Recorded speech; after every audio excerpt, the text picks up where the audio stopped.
ఏర్పాట్లు బ్రహ్మాండంగా ఉన్నాయి. మీ ప్రెస్ వాళ్ళకు కూడా మీద చెత్త వేసి చూసిన వర్షంలో తడవకుండా వచ్చేటోళ్ళకు కూడా ఈడికెళ్ళాడదానిక ఏది వర్షం పడకుండా ట్యాబ్లెట్ వేసిరా లేదా కనుక అరేంజ్ బాగున్నది. ఇంకేదైనా చిన్న చిన్న పొరపాట్లు ఉంటే చెప్పండి, ప్రభుత్వానికి చెప్పి అది కూడా చేస్తారు. ఎలా జరిగింది సార్ దర్శనం? ఎలా జరిగింది సార్? దర్శనాలకు అందరు బాగా వస్తుండ్రు. మా అక్కలు చెల్లెండ్లు బోనాలు ఎత్తుకొని ఏం కొడుతూ తెలుసా, నాకు మంచి మొగడు దొరకాలి, మా అత్తమామ బాగుండాలి అని అంటున్నారా లేదా?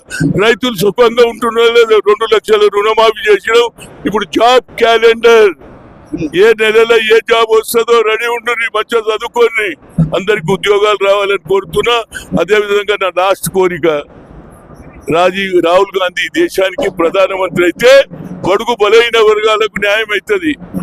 75 ఏళ్ల స్వాతంత్రం వచ్చిన తర్వాత కూడా ఇప్పటి కూడా బీసీ ఎస్సీ వెనుకకే ఉన్నారు. కులగన చెయ్యాలంటున్నాడు. కులగన చేస్తే మా స్ట్రెంత్ ఏందో తెలుస్తుంది. దానివల్ల ఏది తమిళనాడులో 69% రిజర్వేషన్, 65% బీహార్ లో, మా దగ్గర కూడా పెరుగుతుంది. రాహుల్ గాంధీ ప్రధానమంత్రి అయినాడే న్యాయం జరుగుతుంది. అదే విధంగా బీయింగ్ అపోజిషన్ లీడర్ గా ఆయన బిల్లు పెడితే తప్పనిసరిగా అందరు పార్లమెంట్ మెంబర్స్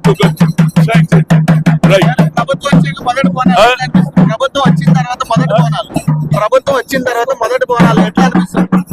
మీ ప్రభుత్వం వచ్చిన తర్వాత మొదటి బోనాలు